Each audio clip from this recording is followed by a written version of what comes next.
Hi, and welcome back to SSR TV. I'm Lauren Klump, and today we have a great webinar for you on tension-type headaches. Here to present today is Dr. Jay Greenstein. And we're really lucky to have Dr. Jay. In addition to practicing chiropractic for over 20 years, Dr. Jay is the CEO and founder of Sport and Spine Rehab Companies. So he leads a team of 10 doctors here at clinics across the Washington, D.C. area. And in addition to that, Dr. Jay is heavily involved in outreach. He is the chairman of the Council on Chiropractic Guidelines and Practice Parameters. And so we're so lucky to have his expertise to share with us today. Thanks for being here, Dr. Jay. Thanks for having me, Lauren. It's always great to be here, and this is a really important topic, I think, for the public health. So again, today's title is Evidence-Based Approach to Treating Tension-Type Headaches. And why are we here today? Well, first and foremost, tension-type headaches are the most common type of headache disorder. In fact, almost 21% of the entire global population suffers from this type of headache. And women tend to be affected a little bit more than men. The ratio is essentially 3 to 2, women to men. And the real cause of tension-type headaches is stress and mechanical problems of the spine and muscles of the neck and head. Now, it's important to understand where the symptoms are and what type of headache you may be experiencing. And there are many different types of headaches. And this graphic shows, a really good representation of the different types of headaches and where you might be feeling the symptoms. So for temporomandibular joint headaches, pain is at the temples or in front of the ears, right where the TMJ sits on both sides. And TMJ can be bilateral, meaning on both sides, or it can be unilateral, just on one side. A sinus headache is typically due to inflammation or infection in the sinuses, and that's typically, the pain pattern typically there is pain behind the brow bone or cheekbones. Cluster headaches usually represents as pain in and around one eye, so it's typically unilateral. And tension-type headaches is pain like a squeezing band around the head and sometimes in the posterior portion of the skull and neck, in other words, the back of the skull and neck. Migraine headaches are typically you're typically finding migraine headaches where there's pain in the head, typically one side. There's sometimes nausea, there's sometimes visual changes, sometimes auditory changes where you're more sensitive to light and sound, and that's the typical classic type migraine. And then lastly, Serpico headache is typically a pain pattern where you've got pain at the top of the neck and or the back of the head. So very similar to tension-type headaches, but typically you're not finding that squeezing band around the front portion of the head. I think the important thing to understand about tension-type headaches is that they're caused by mechanical issues, mainly in the spine. So this is a great representation of the anatomy, both a graphic on the right and an x-ray on the left. And what we're seeing here is these arrows pointing to what we call facet joints. So you've got 7 movable bones in the cervical spine, and those bones are actually separated by what we call the intervertebral disc, which are cushions between the bones. And then, of course, what allows those bones to move are these facet joints, and we have facet joints on each side of the spine. And in between these bones, what we see here, and if I can just kind of show you what we can see here between the bones is where the nerves come out through what's called the intervertebral foramen. So between the bones, the opening where the nerves are exiting. So many times these mechanical issues are caused by things that we can solve in our day-to-day activities in life. So many times posture plays such a critical role in causing, or poor posture plays a critical role in causing these mechanical issues of the spine. So many people work in front of their computers all day long. If the computer screen is too low, we tend to lose the normal curve in our neck because our head is flexed forward. Once the head comes forward, everything else follows. The shoulders get rounded, the upper back gets hunched over, and we also lose the curve in our lower back, which can create a lot of stress and tension on the lumbar spine as well. So posture plays a critical role. How can we solve this problem immediately? Well, if this gentleman were to raise his computer screen so the middle of the screen was at eye level and he was able to keep his head up, his ears over his shoulders over his hips, he would have much better posture and there would be much less strain on the cervical spine. Why is this strain so important? Well, you can see when the head is lined up correctly over the shoulders, the head weighs approximately 12 pounds. As you move it 2 inches forward, the strain on the cervical spine makes your head feel like it's 32 pounds. And when it's just 3 inches forward, your head feels like it's 42 pounds. Because what you're doing is you're extending the head over the chest, over the shoulders, forward, and that creates a lever arm, which creates more strain on the muscles, more stress on the joints, and more stress on the discs of the cervical spine. And when that happens, we get not only local pain in the neck, but we also can get referred pain into the back of the skull and to the front of the head. What's interesting is that in so many cases, these types of headaches, these mechanical issues are addressed either when someone just makes a choice without seeing a doctor that they're going to use an anti-inflammatory or use something like Tylenol, an analgesic, to get rid of the pain. But unfortunately, chemicals don't fix mechanical problems. And so what typically happens is when the use of drugs for acute treatment of headache for more than 9 days per month, then what the research has found is that there's actually an association with an increased risk of chronic daily headache. So if someone's taking drugs for more than 9 days a month, what's going to end up happening is they're going to get what's called rebound headaches from these medications, and that increases the risk, again, of these chronic daily headaches.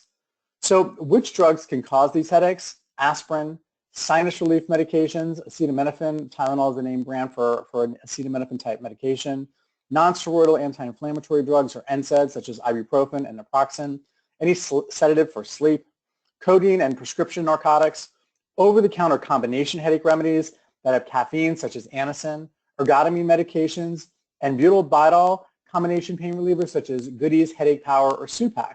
These types of medications, while providing temporary relief, not only don't solve the problem, but they can cause headaches in and of themselves. And again, that's an evidence-based statement that came from the guidelines from the government, headache diagnosis and management of headaches in young people and tension-type headaches. So when we think about the evidence, what are the highest levels of evidence, and why do we want to use this information to make clinical decisions, both providers and patients?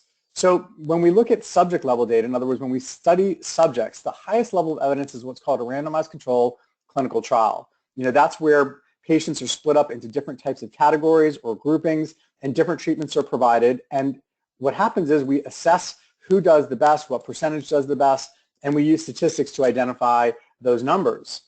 And the highest level of subject level data, again, is a randomized controlled clinical trial. A grouping of randomized controlled clinical trials, so when researchers read a grouping of trials and they make decisions based on the statistical analysis, we call those systematic reviews or meta-analysis. So we're doing reviews of many, many randomized controlled clinical trials, and that's called study level data. So we're looking at many studies to assess what the best outcomes are for patients provided with different types of treatments. A higher level of evidence than that is what's called a clinical practice guideline, where recommendations are made to providers on how to actually treat patients. So when we think about the clinical practice guidelines, the randomized controlled clinical trials, in summary, this is what is stated in the literature about what is most effective for tension-type headaches. Chiropractic adjustments, physical therapy treatments such as exercise, deep tissue work, soft tissue work like massage therapy, and acupuncture and dry needling. These are the types of therapies that are shown in the scientific literature at the highest level of evidence, both in randomized controlled clinical trials and in clinical practice guidelines, to get the best results for patients who have these types of headaches. So those are mechanical treatments for mechanical problems. Again, we can make these available to everyone. This is the listing of all the studies that I just discussed. So we have those links available for everyone. And the important thing to understand is the treatments that I just talked about, the exercise, the manipulation, the deep tissue work, the acupuncture, they're 100% natural, and also in the scientific literature have been found to be very, very, very safe. There was a recent article that just came out in JAMA that talked about the importance of spinal manipulation for spine-related conditions, and how when we think about the adverse reactions with spinal manipulation, which are very, very few, it's considered a very safe treatment in terms of the scientific literature. The comparative risks of taking drugs, as we already talked about, related to rebound headaches, but also related to any kind of kidney issues or liver issues or gastrointestinal issues when we take these medications, are really significant. So, when we can provide 100% natural and safe treatments, without the use of medication, typically patients are going to be significantly better off.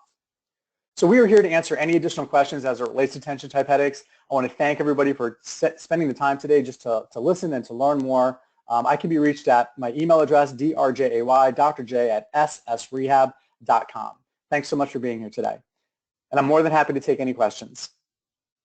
Thank you so much, Dr. J. I mean, and this, in the internet age where people are looking for information on so many sources, it's amazing to see that visual of the hierarchy of evidence and to know that not all research is created equal. And so that's really helpful for consumers to know. Very good point, Lauren. So we actually did get a couple of questions over Facebook and Twitter. Okay, great. So, yeah, so one person wants to know, if they're having headaches and they come into a clinic, like how long does it take to get diagnosed? How quickly will they know if they have a tension-type headache? Great question. So when patients, come into the office, they'll have a history, they'll have an exam, and literally right after the history and exam is completed, the doctor makes a recommendation based on the diagnosis that's communicated to the patient. So it's really, if you've gone to a healthcare provider who understands the literature, who's treated these types of conditions before, it becomes very, very clear, even in the history, even just looking at the pain pattern of the particular patient's headaches, we had a great understanding of what's going on. And then, of course, confirming it through our thorough physical examination that's completed, and then making a treatment recommendation that's evidence-based. The normal course of care for a patient who comes in with tension-type headaches can be anywhere between, 6 visits to maybe 16, depending on chronicity, severity, other skeletal anomalies in the spine, if there's degenerative arthritis, or if there's other anatomical concerns. Sometimes those patients, it can take a little bit longer, but typically when we do that initial dosage of care, so to speak, those first few visits, and the patient is getting a response, we know that they're a candidate for this type of treatment and will get better, usually 100% better within several more visits. Great. There's another one from Facebook. So this person, I've never had an adjustment, but I'd like to. What should I expect for my first time? Yeah, great question. So adjustments are manual maneuvers applied to the spine, which allows for those facet joints to move through complete and full range of motion. And so what actually happens is there's a quick but gentle force applied to the spine. Sometimes you hear some sounds coming out of the spine. That's okay. Nobody's getting their neck broken. And those sounds are normal. Sometimes you hear them, sometimes you don't. But the goal of the manipulation of the adjustment is just to get those joints moving through full ranges of motion. If anybody's ever cracked their knuckles, it's a very similar type process and feeling. It's, again, very safe, and most patients, when they've had their first adjustments, are very pleased. They honestly can't believe how good it feels. So I hope that helps to answer that question. Yeah. Thank you. And I think we have time for one more. So this one is about, this is from a person who wants to stop taking as much medicine as they are, and how to kind of start the conversation with a primary care physician about getting off the medication. Sure. Another excellent question. If the patient happens to be experiencing these rebound type headaches where they're taking medication and they're starting to get more and more headaches, or they just don't want to take the medication at all, I just think it's really important that the patient sit down with the provider and explain what they're looking for in terms of treatment. They're looking for a non-pharmacologic, evidence-based treatment approach to help address these headaches. And quite frankly, a good healthcare provider in any discipline, medicine, osteopathy, chiropractic, physical therapy, acupuncture, what have you, any good healthcare provider honors patients' values. That's the part of the triad with evidence-based care. It's patient values, it's understanding the clinical literature, and it's physician experience. And so if a patient comes to a provider and just sits them down and says, I don't want to take these medications anymore, what are other evidence-based solutions? The provider should listen and prescribe or refer for, again, the treatments that we talked about today, for chiropractic, physical therapy, rehab, etc., massage therapy, acupuncture, and the provider should make that referral. Great. Great, thank you. Well, I just want to thank everybody for joining us today. I hope that you heard some information that will help you. I know I did, and especially thanks to Dr. J for this amazing presentation. Thanks so much, Lauren. It's great to be here. Have a great day. Thanks, you too.